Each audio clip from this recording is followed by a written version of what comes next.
Hello, everyone, and welcome to the Counterpoint podcast. A few weeks back, we discussed about the current state of 5G deployment and the challenges that operators and smartphone makers are facing. And in this episode, we are going to talk about the progress of 5G in the United States. I'm your host, Ritesh, and we have our research director, Jeff, with us to talk more about today's topic. Hi, Jeff. Hello, Ritesh, and hello, everyone. It's nice to be here. Great. So, let's talk about our today's topic. So, Jeff, how is the 5G penetration like in the US so far? The short answer is it's been small. At the end of 2019, less than 2% of the base had a 5G device. So until now, it's been unimpressive and lower than our initial estimates. A couple of the reasons: Apple is late to 5G. 62% of the postpaid base is iOS, and without them there, swipe out a big chunk of potential 5G buyers. And then secondly, the US has been late with its mid-band auctions, and this has also affected 5G rollouts. Okay, and so far, how many operators support 5G? All major operators support 5G. Verizon, AT&T, Sprint, T-Mobile, and the fifth largest U.S. carrier, U.S. Cellular. Um, the MVNOs, Xfinity Mobile, Spectrum Mobile, Altice Mobile, these are the cable players that bundle mobile services.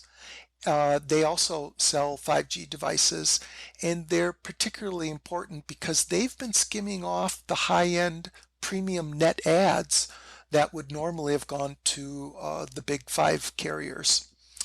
And then finally, on the prepaid side, Metro has Samsung Galaxy Note 10 Plus, and other prepaid channels will be getting a 5G device soon, and this is much sooner than we saw in the transition to 4G. And do they support both millimeter wave and sub-6 bands? Yes, they all have sub 6 gigahertz spectrum. T-Mobile has a nationwide 600 megahertz assets. AT&T 850, Sprint 2.5 gigahertz, and Verizon hasn't officially detailed their plans, but it has stated it will implement dynamic spectrum sharing. So this allows the deployment of both 4G and 5G in the same frequency band, something that was not available with during the LTE rollouts.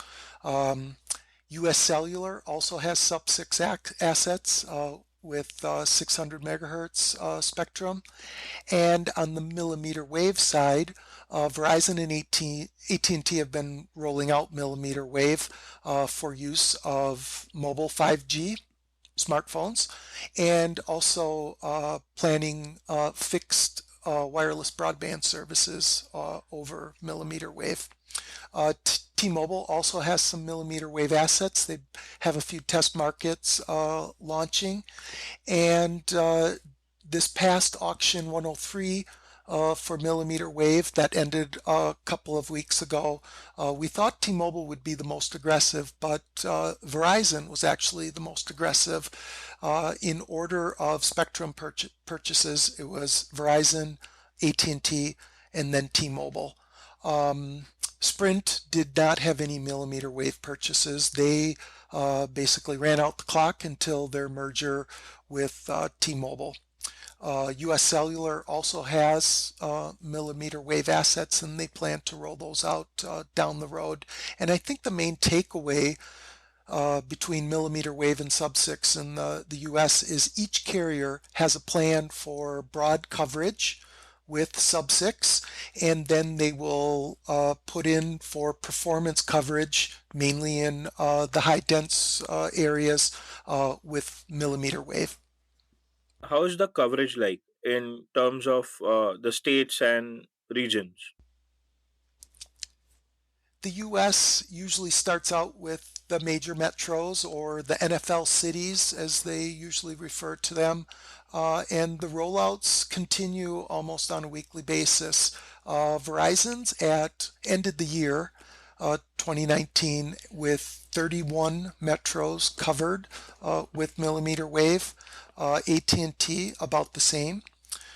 T-Mobile announced they had 200 POPs covered with their 600 megahertz 5G, and Sprint had 12 metros with its mid-band coverage.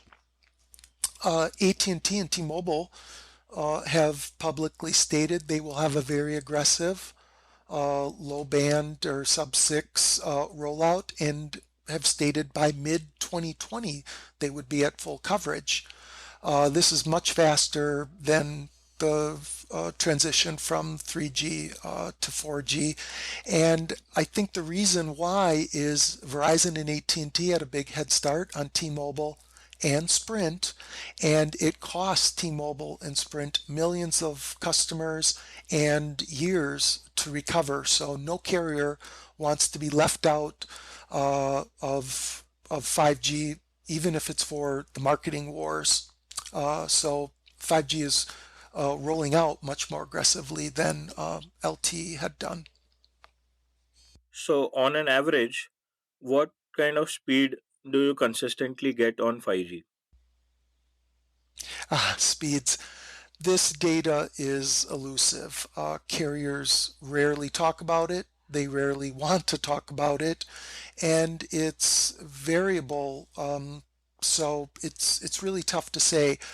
Carriers don't want to overpromise, and a couple of them have even stated a 20% higher average speed than 5G. That is a pretty low bar. Um, Myself, I've done tests in 5 cities with sub 6, and the speeds did vary wildly. I saw between 100 to 350 megabits per second. On the millimeter wave side, it was much higher. It was between 700 megabits per second and 1 gig. So better speeds there, but it was a bit tougher finding coverage for millimeter wave. It seems to be, being rolled out street by street, and I believe that the threshold for fallback is much lower with millimeter wave. I think carriers are worried about drops, and so the fallback is much faster with millimeter wave if the signal degrades. So I think many will think this is unimpressive, but we do have to look back to what the LTE speeds were. These were 20 to 50 megabits per second. So this still is quite a large leap in overall speeds. And I think what it's important for is video. Every carrier either owns T-Mobile or AT&T owns Time Warner assets, and each carrier bundles media assets, Verizon Disney Plus, Sprint Hulu, and T-Mobile Netflix. This experience over 5G certainly will be better, and I think people will see this, especially as 5G moves into the smaller metros, where speeds have not been very impressive, even over LTE. And are the 5G plans affordable compared to 4G? This is a bit tricky question. T-Mobile promised to not raise prices for 3 years if the FCC approved their merger with Sprint. So those two are committed to the same pricing of LT plans for 3 years. This puts tremendous pressure on the remaining carriers to also not raise prices.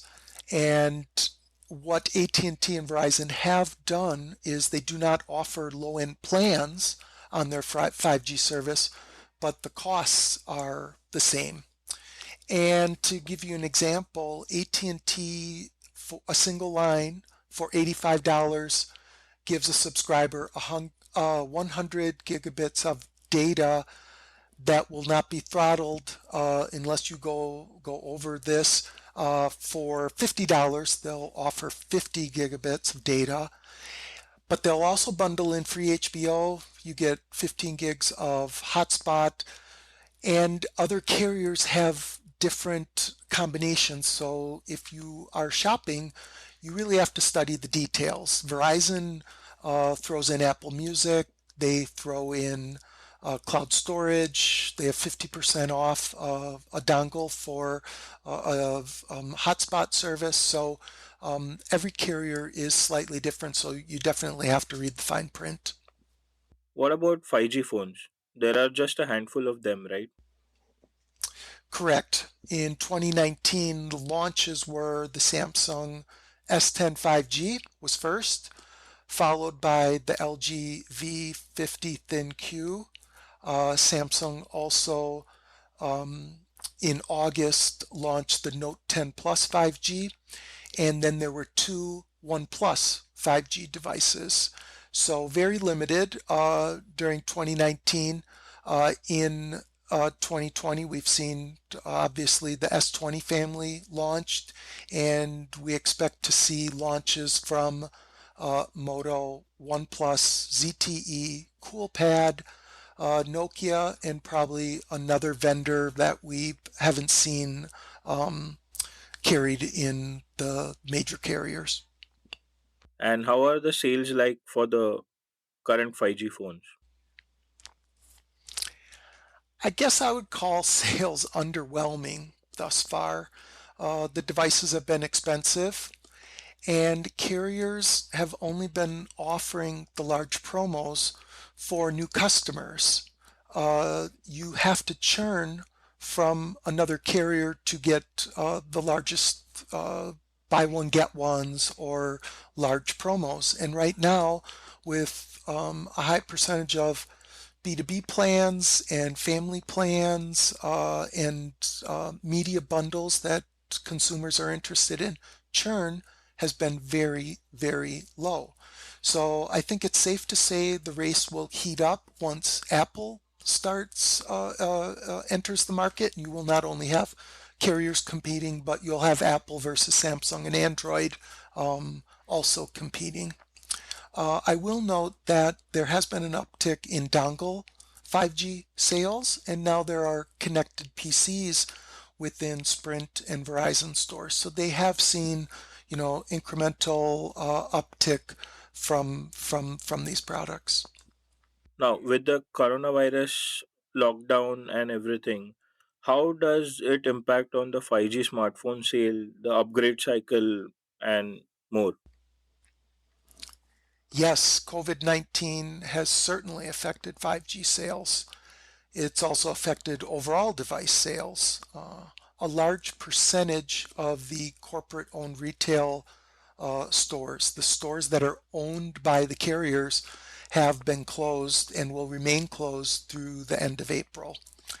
There still are many channels to purchase devices, online channels, obviously, national retailers, Walmart, Best Buy, Target, and there are some indirect channels. So these are channels that are not owned by the carriers, but they sell carrier specific services. However, we are seeing a large percentage of the public putting off the purchases because, one, if you have an active and functional smartphone right now, you have larger worries than upgrading your smartphone. And secondly, there's a lot of economic uncertainty right now, and many are just simply putting off purchases. Last week, 3.3 million Americans applied for unemployment benefits. We look for that to continue in the upcoming weeks. And this combination just means the upgrades and new purchases are just down by large, significant percentages. And I'll note that this COVID-19 timing has been terrible timing for Samsung. They had just launched their S20 devices, great hardware, best in class Android, and pre-orders were moderate to weak. And then as soon as the devices hit the stores, many of the stores closed. So that was particularly hard on this launch. The one bright spot for 5G sales is if COVID-19 lasts through July, August timeframe, there may be a part of the base that would have purchased an LTE device between March and August who now will wait for a 5G smartphone to purchase. And this is particularly the case on the iOS side. Okay, and what are our expectation in terms of 5G smartphone shipments in the US for 2020? Our COVID expectations are coming down. Our original expectation was for 5G devices to grow from under 2 million in 2019 to about 35 million in 2020. This does have two large assumptions. The first being the COVID-19 ripple only lasts until June, and then business slowly returns to normal. This also assumes that Apple 5G devices launch on time in the September or October timeframe. But COVID-19 has put tremendous strain on all OEMs and their fall launches because right now is the time where product integration, final testing, and all factory pre-ramp work is being done. And with limited travel, shutdowns, quarantines, this is extremely hard work to complete. Well, I guess that pretty much sums up the topic for the day. I think that was an insightful discussion. Thank you, Jeff, for your time. Thank you, Ritesh. Look forward to doing it again soon. I would also like to thank our listeners for tuning in. You can also follow the Counterpoint podcast on other streaming platforms such as Spotify, Apple Podcast, TuneIn Radio, and SoundCloud to listen to our previous episodes. Thank you.